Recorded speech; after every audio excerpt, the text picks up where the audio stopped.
અમદાવાદની હોટલમાં મહિલાની હત્યા કરનારો આરોપી પકડાયો. મર્ડર બાદ આણંદ તરફ ભાગ્યો હતો. અમદાવાદના એરપોર્ટ વિસ્તારમાં આવેલી તંદુરમાં મહિલાની હત્યા થઈ હતી. ત્યારે પોલીસે ગણતરીની કલાકોમાં જ આરોપીને દબોચી લીધો. ક્રાઇમ બ્રાન્ચની ગિરફ્તમાં આવેલો આરોપી ચિંતન વાઘેલા એરપોર્ટ વિસ્તારમાં આવેલી હોટલ તંદુરમાં રૂમ નંબર 108માં પોતાની મહિલા મિત્રની હત્યા કરીને ફરાર થઈ ગયો હતો. ક્રાઇમ બ્રાન્ચે આણંદથી આરોપીની ધરપકડ કરી લીધી છે. તપાસમાં સામે આવ્યું છે કે આરોપી અને મરનાર છેલ્લા 2-3 વર્ષથી એકબીજાના સંપર્કમાં હતા અને બંને વચ્ચે પ્રેમ સંબંધ પણ હતો. બંને પહેલા એક સાથે મોલમાં નોકરી કરતા હતા, પરંતુ બંને વચ્ચે રૂપિયાની લેતી-દેતીને લઈને વિવાદ થયો અને જેને લઈને આ હત્યા થઈ હોવાનું સામે આવ્યું છે. મળતી માહિતી પ્રમાણે નસરીન બાનુ એરપોર્ટમાં નોકરી કરતી હતી અને મૂળ ઉત્તર પ્રદેશની છે.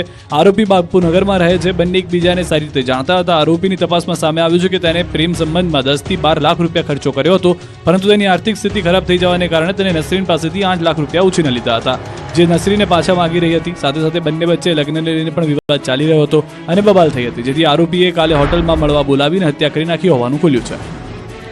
મોબાઈલમાં સ્ટેટસ રાખવા બાબતે યુવકની હત્યા. રાજકોટના વડાળી ગામે ખેલાયો ખૂની ખેલ. મોબાઈલમાં સ્ટેટસ મૂકવા જેવી નજીવી બાબતે યુવકની હત્યા કરી નાખવામાં આવી. હત્યાનો ચોંકાવનારો આ બનાવ રાજકોટમાં બન્યો. 32 વર્ષીય ભરત મુછડિયા નામના વ્યક્તિની અજય મુછડિયાએ છરીના ઘા ઝીકીને હત્યા કરી નાખી. રવિવારે મોડી રાત્રે ખેલાયેલા આ ખૂની ખેલને પગલે આસપાસના વિસ્તારમાં હડકંપ મચી ગયો. મહત્વનું છે કે મોબાઈલમાં સ્ટેટસ રાખવા બાબતે અજય મુછડિયા દ્વારા ભરત મુછડિયા સાથે બોલાચાલી કરી ઝઘડો કરવામાં આવ્યો હતો. ત્યારબાદ રોષે ભરાયેલા અજય મુછડિયાએ ભરતને છરીના ઘા ઝીક્યા અને મોતને ઘાટ ઉતાર્યો. હત્યાના બનાવ અંગેની જાણ થતાં જ આસપાસના વિસ્તારના લોકો તથા પોલીસ કાફલો ઘટના સ્થળે દોડી આવ્યો હતો અને આરોપી સામે ગુનો નોંધીને કાયદેસરની કાર્યવાહી હાથ ધરી છે. વડોદરામાં